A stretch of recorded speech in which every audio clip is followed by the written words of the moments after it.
Welcome to the Hidden Why podcast, episode 1072. My interview with Jennifer Standish discussing her new book, Permission Granted. Enjoy.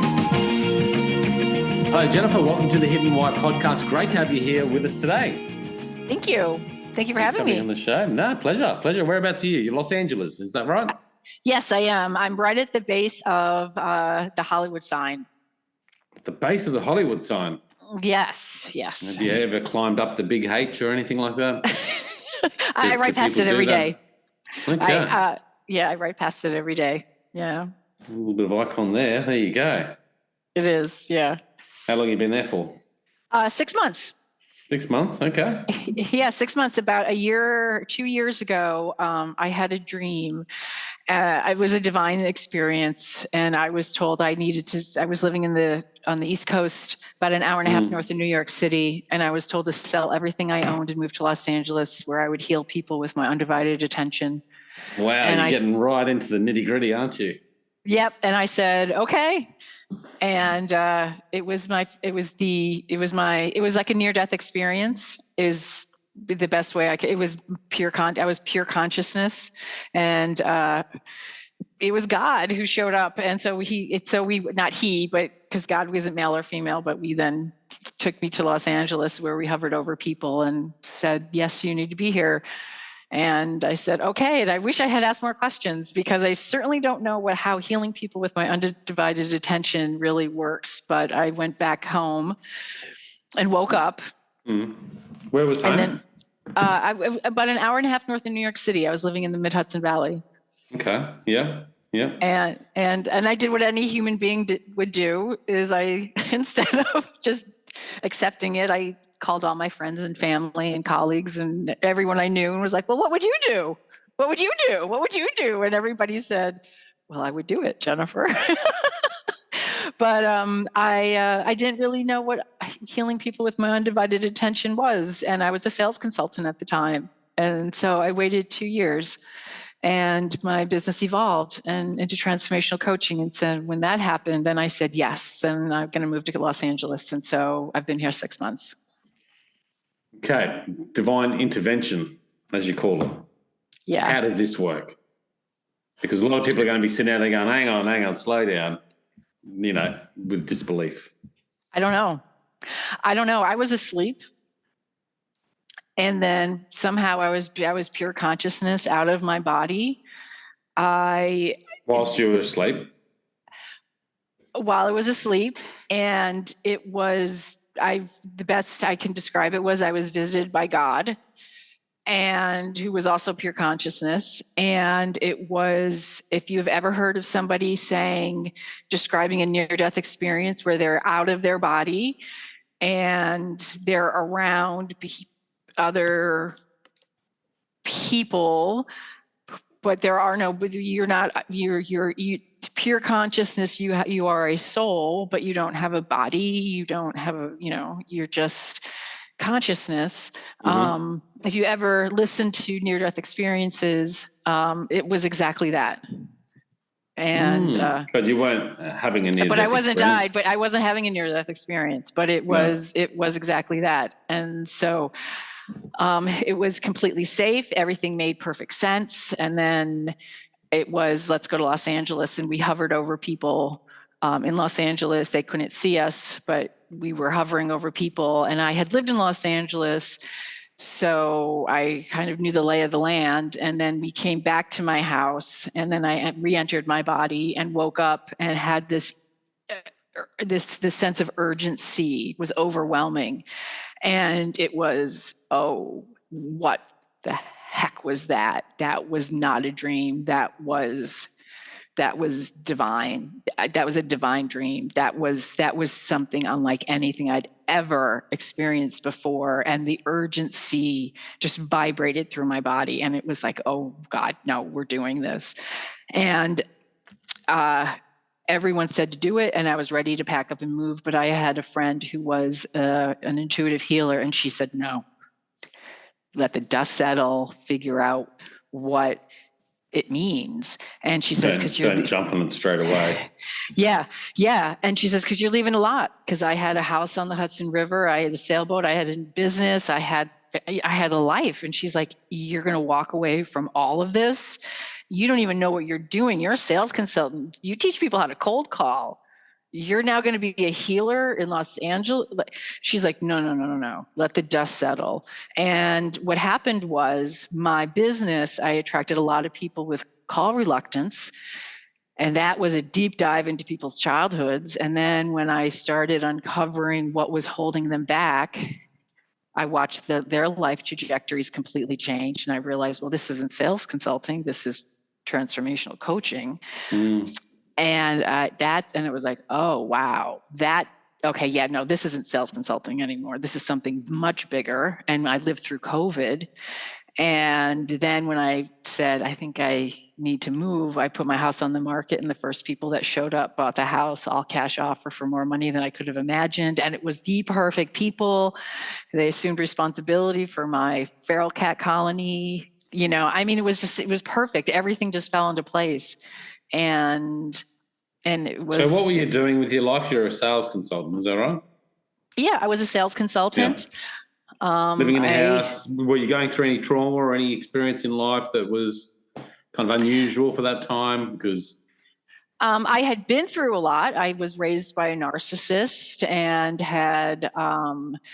I had a really bumpy ride and a really rough go of it.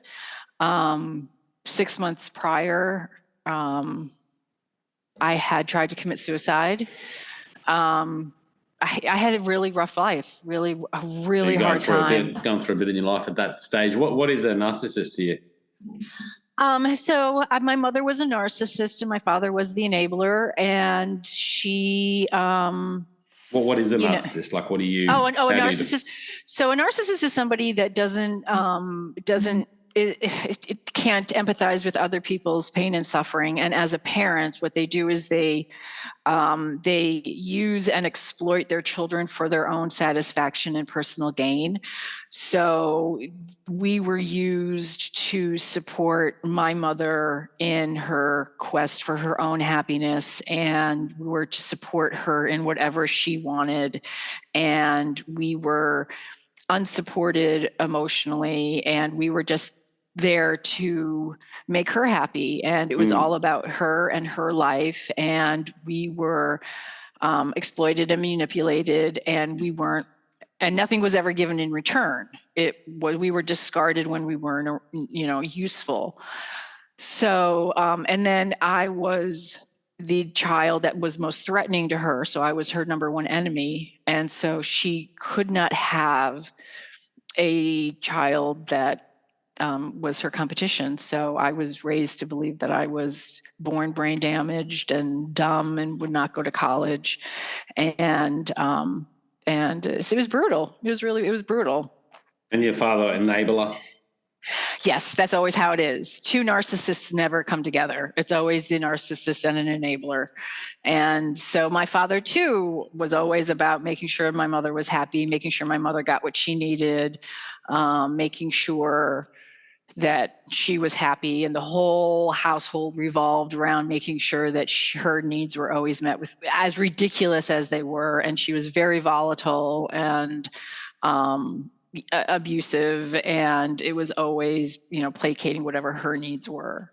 And so he never protected us. He never, he was very childlike in a way too, because she would go after him as well. So this led you to a point in life where you just sort of a little bit over everything. And have you ever had such a intervention dream state before, where out of body experience, or was never. This? No, are you a religious person? Do you go to church every week? You're not never. A religious person. No. Oh no, not at all. Not at all. I was more Mother Earth, the universe, not a Bible believing kind of person. The idea of God, no. But when I tell people, I was like, no, this was God. Like this wasn't an ancestor. This was God. And I don't even know how to describe it. I don't even and what role God plays in all of this. I have no idea. But that. Do you find yourself more drawn to religion now after this experience? No. not at all. But that's that entity that showed Mhm. up. So I got you away from New York, up Hudson area, from sales consulting. You moved you make the big move, you sell everything, you move to Los Angeles. You write a book. Is that when this book came about, Permission Granted, or is this after a period of time? I finished the book on the way out, and the book is So how long between the intervention as such to leaving? It was 2 years. 2 years. So you started writing a book in that time. Yeah, I started writing the book in the time. Yeah. What made you decide to write a book on So the Permission book Granted? so the book originally was just a money grab. It was going to be very much like Chicken Soup for the Soul. It was going to be permission granted for children, for adults, for men, for women, for married people, for single people. It was going to be no journalistic integrity whatsoever. It was just going to be a fluffy book, and publishers loved it. And so I had a lot of people that were just like, sure, we'll publish this, no problem. And so I picked a publisher, and I wrote out the first 20 permissions, and they were gut-wrenching.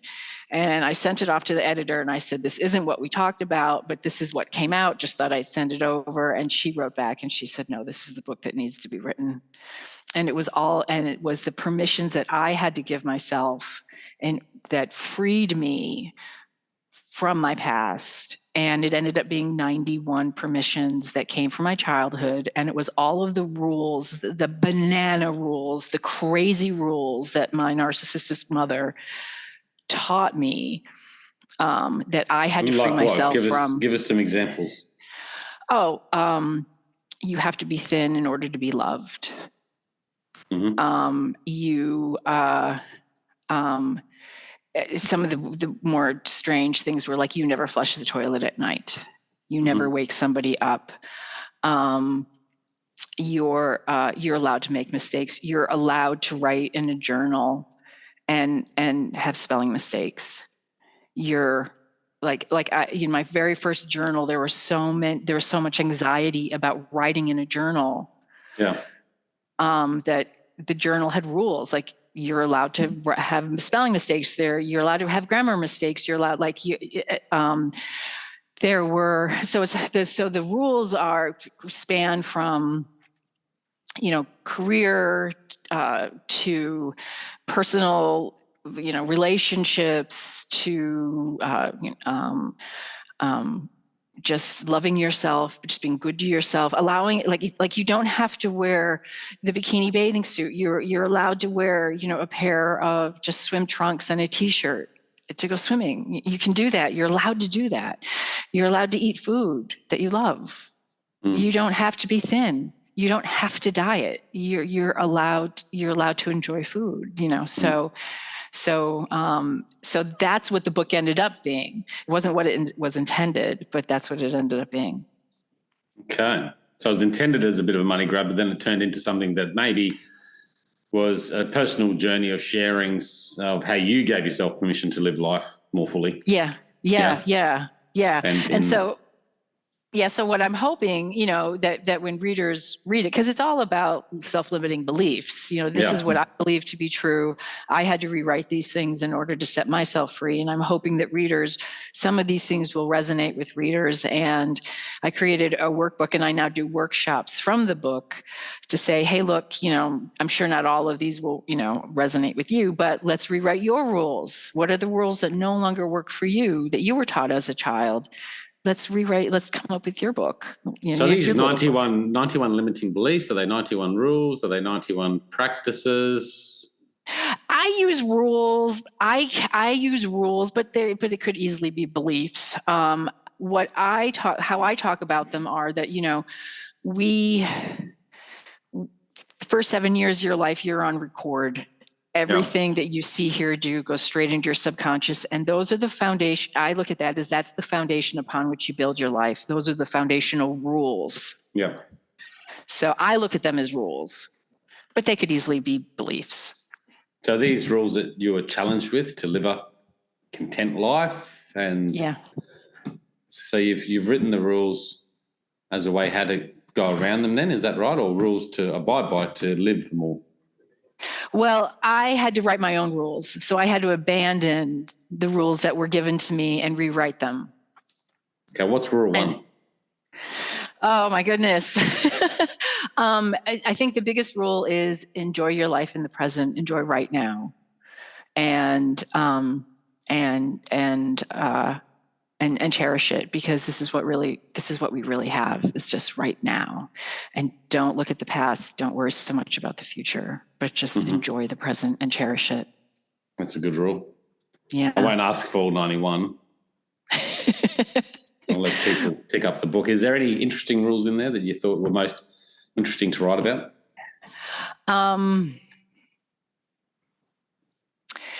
A lot around body image and how and just how pervasive being thin, and then just being dumb, and how I wasn't allowed to make mistakes, and how very little was expected of me, and how. I mean, they're sort of like, you felt like you were supposed to know everything, not make mistakes, how, et cetera, et cetera. They're things that helped you develop these rules, right? Yeah. So Yeah. is a rule like how not to be dumb, or is a rule, there was so much anxiety. I felt that there was so much of not making a mistake. And how, like, just like you weren't allowed to make mistakes. Right. And giving myself permission that you are allowed to make mistakes. And I was a wood turner for a long time, a woodworker. And one of the things that I was very hard on all of my equipment, because that's how I learned. And I broke a lot of stuff, and I'm allowed to break things. I'm allowed to break things that I own, because it's how I learn, and I put things back together again. And I had to give myself permission that is my process, is I break stuff and I put it back together again. And that's how I learn, and that's how I create. And I'm allowed to do that. Yeah. So you're doing these workshops now, helping other people create their rules. That's what you're not doing sales consulting anymore as such? No. So now I'm a coach, transformational coach and healer, and I do workshops in and around Los Angeles and online, just helping people take a look at their childhoods and what they were programmed to follow. And, some of it works, you may not have been raised by a narcissist who wanted to destroy you, but I'm sure that not every parent is fully conscious about what they're programming their child to believe.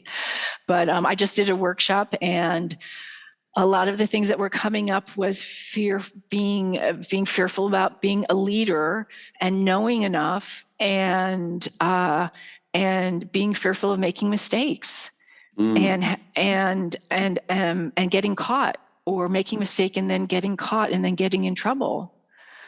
And this was around, real estate investors, real estate agents who want to become real estate investors and are asking people for money, and because they've stumbled upon a great project, and so they need to solicit people for money. And somebody with 20 or 30 years experience as a real estate agent who now wants to pivot, a lot of anxiety around that.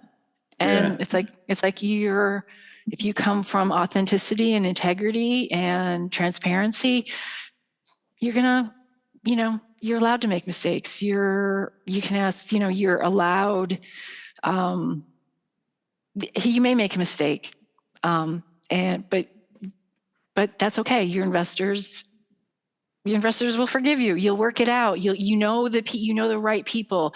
You'll be able to get yourself in and out of trouble, right? And it's not even trouble. You'll be enough. You know the right people. You know the right, wherever you go, you will find the people that will help you navigate whatever bumps in the roads you find. You'll be fine.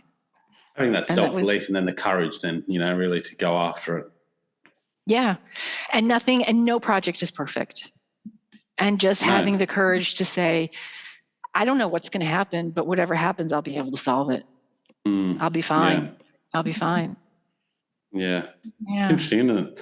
Look, I appreciate your time. How can people best find out? I mean, obviously the book's on Amazon. I think I saw it there, yes? Yep, it's on Amazon.